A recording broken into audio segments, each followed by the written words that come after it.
Throughout human history, gold has driven people to cross oceans, climb mountains, and venture into the most hostile environments on Earth. And in the 90s, it drove a small Canadian mining company called Bre-X to orchestrate what became the largest mining fraud in history. A scam so audacious, it wiped out nearly $6 billion in market value overnight, destroyed pension funds, and left investors around the world devastated. The entire operation was manipulation on a scale no one had ever seen before. It was so unbelievable that Hollywood eventually made a movie about it. But how did millions of investors, major mining companies, and seasoned financial analysts all get swept up in the lie? What was the actual fraud taking place, and what role did the Indonesian government play in all of this? Well, that's exactly what you'll find out today as we talk about the Bre-X scandal.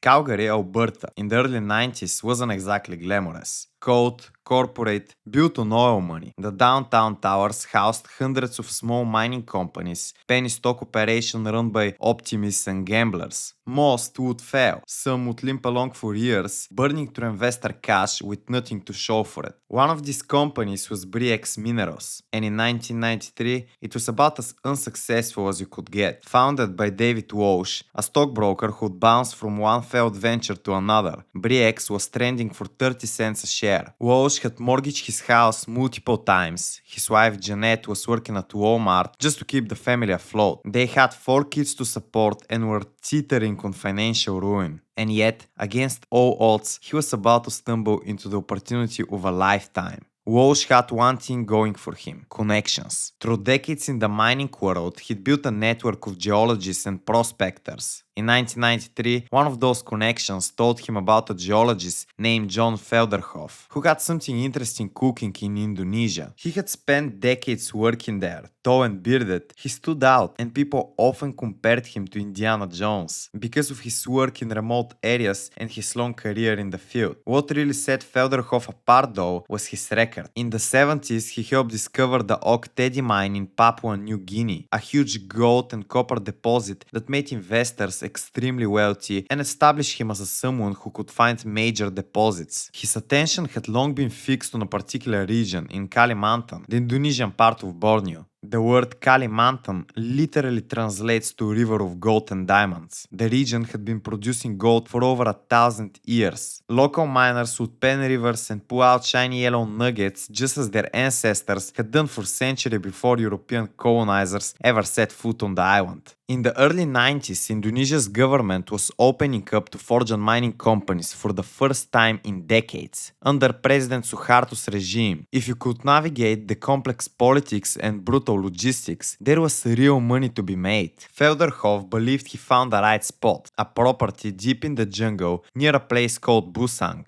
In 1993, he convinced David Walsh to buy the exploration rights for about $8,000. For Walsh, scrapping together that money probably required borrowing from every source he had left. This was his last chance. He couldn't afford another failure. But buying land is one thing. Actually finding gold and proving it's there requires someone with serious geological expertise, willing to spend months in brutal conditions. That's where Michael de Guzman enters the story. De Guzman was born in Manila on Valentine's Day, 1956. He earned his geology degree from Mapua Institute of Technology in Manila in 1983, graduating into a competitive field where connections and experience matter as much as education. By the late 80s, he'd made his way to Indonesia, chasing the same dream that drives every exploration geologist: finding the big discovery. De Guzman was complex. Brilliant at his job, he could interpret drill data with extraordinary precision and was meticulous to the point of obsession. Junior geologists called him a tyrant because he expected them to work brutal hours in the jungle's 100-degree heat. He'd be up before dawn, examining cores and still working after sunset. But he had another side. In town, he was a regular at strip clubs and karaoke bars, where he'd sing Frank Sinatra. Those nights often turned into wild parties that lasted until morning. He showed off his success with 24-karat chains, gold watches, and heavy rings. People who partied with the Guzman said if you were out with him, it was guaranteed to be memorable. In Indonesia's 90s mining scene, this wasn't unusual. One Australian geologist described walking into a Jakarta hotel and seeing more prostitutes prostitutes in the atrium than he'd ever seen anywhere. The entire scene was, in his words, insane. De Guzman embraced it all. When he wasn't working, he was partying or alone. There wasn't much middle ground. People found him hard to truly know. In 1993, Felderhoff hired De Guzman as chief geologist for Busang, and that partnership would change everything. Busang was one of the most remote, inhospitable locations on Earth, deep in East Kalimantan, surrounded by dense jungle that stretched for hundreds of miles in every direction. Getting to the site meant helicopter rides over endless green canopy. From there, it looked almost peaceful, but up close, the jungle was brutal. The heat was oppressive, often exceeding 100 degrees, with humidity so high it was suffocating. Everything was covered in thorns, mosquitoes swarmed constantly. Below the canopy lay peat swamps inhabited by crocodiles over 15 feet long and 9-foot king cobras, whose venom could kill you within hours. Michael de Guzman arrived in 1993 and immediately set to work. The process of exploration geology is methodical, expensive, and time-consuming. You bring in massive drill rigs that bore hundreds of feet into the earth, extracting cylindrical cores of rock that give you a cross-section of what's beneath the surface. Those cores get logged, measured, photographed, and then sent to laboratories where technicians crush the rock and analyze it for mineral content. If you find gold, you note the depth, the grade, and the consistency. Do this enough times in enough locations, and you can start to build a three-dimensional model of what's underground. In early 1994, de Guzman started sending back reports that made David Walsh's heart race. The drilling results showed gold, not just traces, but substantial amounts. And as they kept drilling, as they expanded the grid of drill holes across the property, the numbers kept getting better. The assay results kept coming back positive, and with each new batch of data, the estimate size of the deposit grew. By the end of 1994, Bre-X was estimating they had about 2 million ounces of gold at Busang. To put that in perspective, a good-sized gold mine might produce a few 100,000 ounces over its entire lifetime. 2 million ounces would be a significant discovery, definitely worth developing. The stock price started climbing steadily, attracting attention from retail investors who followed junior mining companies. But de Guzman wasn't done. Throughout 1995 and into 1996, the estimates kept climbing. 2 million ounces became 10 million, then 20 million, then 30 million. By late 1996, Bre-X was claiming over 70 million ounces of gold at Busang. This would make Busang one of the largest gold deposits ever discovered. The market went absolutely insane. Bre-X stock price, which had been 30 cents in 1993, began climbing at a staggering pace. The stock was split multiple times to make the shares more accessible to retail investors. By May 1996, the stock was trading at over $200 when adjusted for splits. If you'd invested $10,000 in Bre-X in 1993, by 1996 your stake would have been worth over $6 million.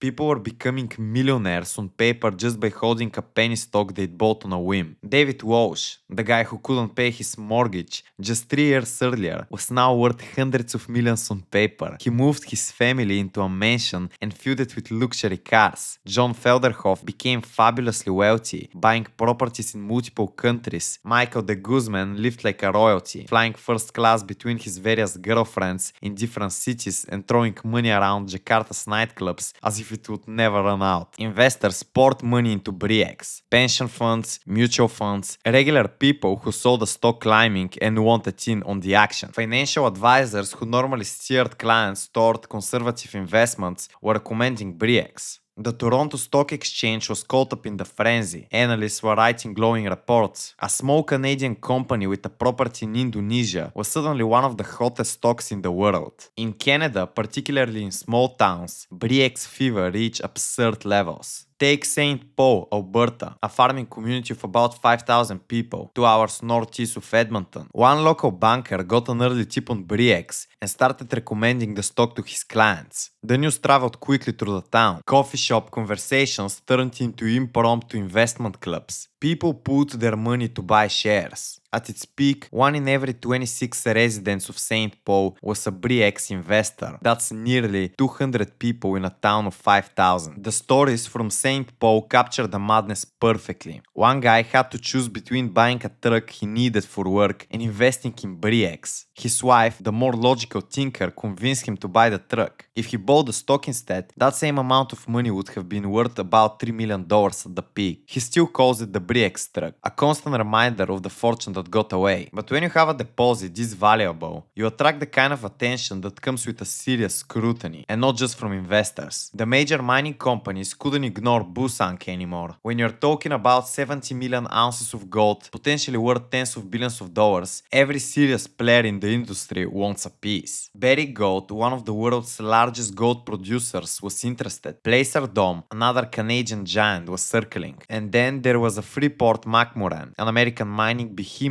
with extensive experience operating in Indonesia. Freeport operated the Grasberg mine in West Papua, one of the world's largest gold and copper mines. They understood Indonesian geology intimately. They knew Indonesian politics even better. They had the infrastructure, the expertise, and the deep pockets required to develop a property like Busang. But more importantly, they had something else. Doubts. Serious doubts about whether the gold was really there. Indonesia in the 90s was ruled by President Suharto, who'd held power since 1967 through a combination of military force, political maneuvering, and systematic corruption. His government was notorious for acquiring foreign companies to work with local partners, who were often connected to the Suharto family. You could not do business in Indonesia without going through Suharto or his designated representatives. Every major deal had to flow through the presidential palace, and the Suharto family had their fingers in everything, from banking to mining to telecommunications. The Indonesian government was putting serious pressure on Bre-X to partner with major mining company. The process was opaque, involving backdoor negotiations and relationships that outsiders could barely track. Eventually, Freeport won out, agreeing to a deal where they managed mine development while Bre-X kept a significant stake. But Freeport insisted on one crucial, non-negotiable condition. They wanted independent verification. They would drill their own holes, extract their own core samples, and verify the gold themselves. This is standard practice in mining. When billions of dollars are on the line, you don't just take someone's word for it. In February 1997, Freeport sent a team of geologists to Busang. The team included Dave Potter, Freeport's head geologist, and Joe McPherson, a senior geologist with decades of experience. They flew into Balikpapan, a city off the coast of East Kalimantan, where they met with John Felderhoff and Michael de Guzman at a hotel bar. The atmosphere was friendly at first. Everyone was having drinks, telling stories, laughing. Felderhoff was showing off pictures of his new house in the Hamptons and the Lamborghini his wife had bought him for his birthday. De Guzman, by contrast, was quiet. He sat off to the side, nursing a beer, not saying much. Joe McPherson noticed this immediately and mentioned it to Colin Jones, another Freeport geologist. There was something off about De Guzman's demeanor. He seemed withdrawn, maybe even worried. Not the behavior you'd expect from someone about to show off the biggest gold discovery of the century. At one point in the evening, Dave Potter excused himself to return to his room. He was gone for quite a while. When he came back, he leaned in close to McPherson and said quietly, someone had broken into his room.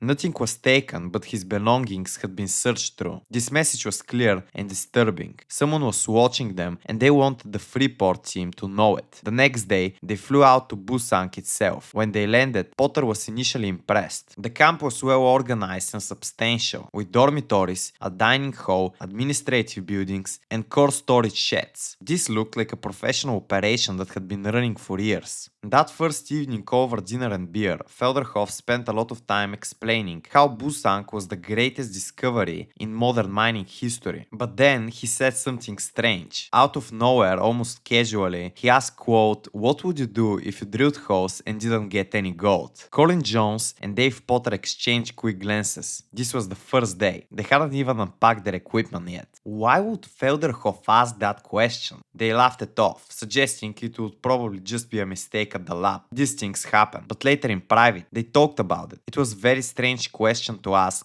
and the timing was unsettling. The next morning, Potter started examining the camp more carefully. He wanted to look at the core samples that Bre-X had extracted from their drilling. Standard practice in mining is that you keep 50% of each core sample. The US Securities and Exchange Commission requires it, specifically to prevent fraud. But when Potter went to the storage sheds, he was disappointed. There wasn't much core. For a project that had supposedly drilled thousands of meters of rock, the amount of stored core was surprisingly, alarmingly small. Bre-X explained they ground up almost all their cores to assay them. The Guzman said the gold at Busang was so fine and evenly distributed that they had to grind up the entire core to get accurate results. They assured Potter it was okay because they'd taken pictures and described everything before grinding. Potter also visited the laboratory in Samarinda, where samples were tested. The lab technician mentioned something odd. Bre-X made him wash out the plastic bags the samples came in, collecting every trace. The technician looked at Potter carefully and said, "Maybe you want to check this, Dave." It was becoming increasingly clear that something was wrong. Then came the biggest red flag. In the field, when asked about surface trenching results, Felderhoff said they got silver but no gold. McPherson and Jones knew this made no geological sense. Gold is immobile. If there is a major gold deposit below, you should find gold in surface trenches. Finding silver but no gold contradicted basic geology. Freeport started twin-hole drilling, placing their rigs right next to Bre-X's original holes. The results were damning. Bre-X holes showed high gold content. Freeport's twin holes just feet away showed almost nothing. This wasn't a lab error. This was evidence of fraud. But before they could go public, the situation took a dramatic turn. In early 1997, before Freeport completed their investigation, something convenient happened. A fax arrived at Bre-X Jakarta office from the Guzman at Busang. Quote, "Sorry to disturb you, but our geology building got burned down last week. The fire destroyed the survey office, administrative office, and break room. Numerous files were lost, including drill logs and maps. All the detailed records from years of drilling went up in smoke." Officially, Bre-X blamed an electrical short circuit. Felderhoff suggested sabotage, claiming he spotted a helicopter circling overhead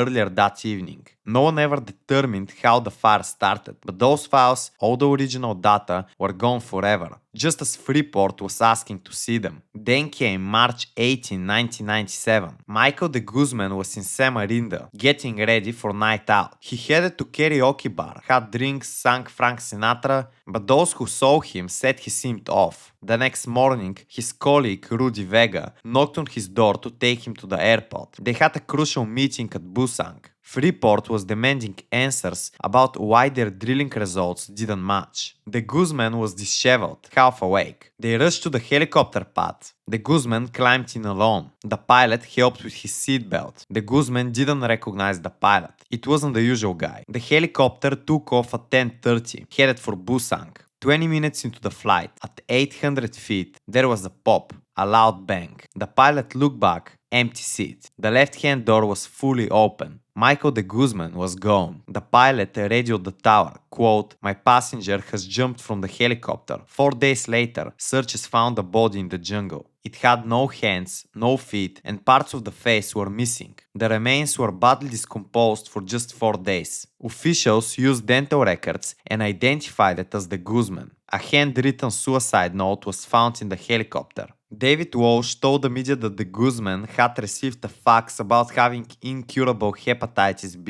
The narrative solidified. Terminal illness and pressure led to suicide. But the Guzman's wife didn't believe it. The decomposition didn't make sense. The missing extremities were too convenient. And why pack 72 cans of beer for a suicide flight? Why bring watches and rings worth thousands? Journalist Jennifer Wells retraced the flight path. Looking down at the peaceful jungle, she couldn't understand why someone would choose that moment to jump. If you knew it was a fraud and Freeport was calling you back, why go at all? Some suggested murder, others believed he'd fake his death. But why people speculated about the Guzman's death? Freeport was preparing to drop a bomb. In New Orleans, Freeport metallurgist Andrew Neal had received original core samples from Busang. When the Guzman's death was announced, his boss called, saying, "You're not going to believe this. The Guzman just fell out of a helicopter. We really need to know what's going on." Neal put strict protocols in place. Nobody wearing jewelry. Nobody could contaminate the samples. They put the cores under microscopes. There it was. Coarse gold with striations, tiny grooves and scratches. This gold had been dragged along a stream bed. If it was from deep underground drilling, it shouldn't have these marks. Someone had taken river gold and added it to the samples. This is called salting, the oldest trick in mining fraud. You put gold dust in a salt shaker and shake it into sample bags. Neal reported to Freeport's boss, Jim Bob Moffett, who ordered complete silence until results were independently verified. Meanwhile, Bre-X hired Strathcona Mineral Services for their own analysis. Graham Farquharson and Henrik Teilenhorst, nicknamed Dr. Death for his brutal honesty, flew to Jakarta. Freeport shared their findings. The samples had been salted. Farquharson called Bre-X Vice President Brian Coates at 4 a.m. saying, "I don't want the stock to trade. I don't want a grandmother buying the stock." On May 4, 1997, Strathcona released their report. The conclusion was clear. There was no significant gold deposit at Busang. The entire thing had been a fraud. Bre-X stock went into freefall. $6 billion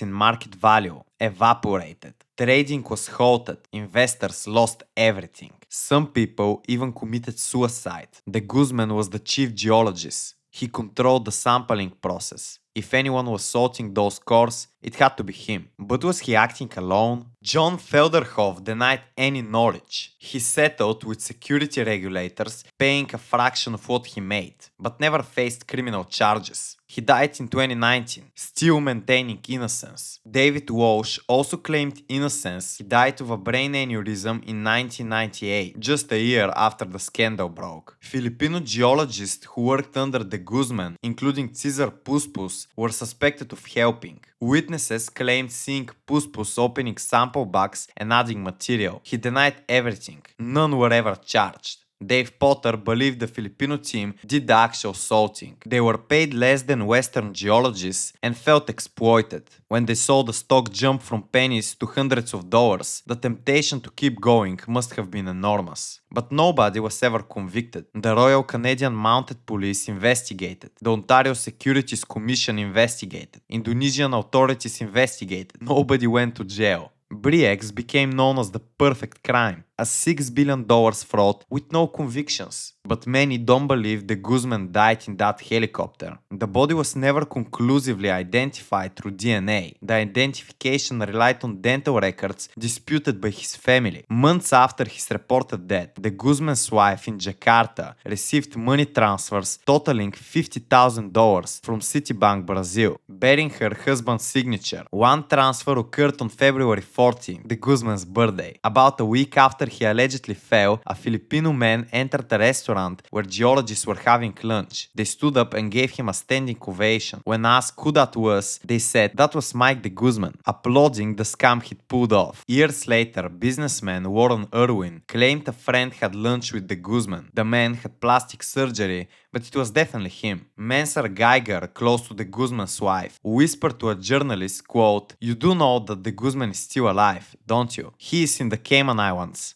The Guzman's son, who became a geologist like his father, received a mysterious phone call in grade school at 3 a.m. An old man's voice said, "I'm really sorry for what I have done to your family." When asked who it was, the voice said, "Rudy Vega." Rudy Vega was the metallurgist with the Guzmans on his last night, supposed to be on that helicopter. He died a few years later.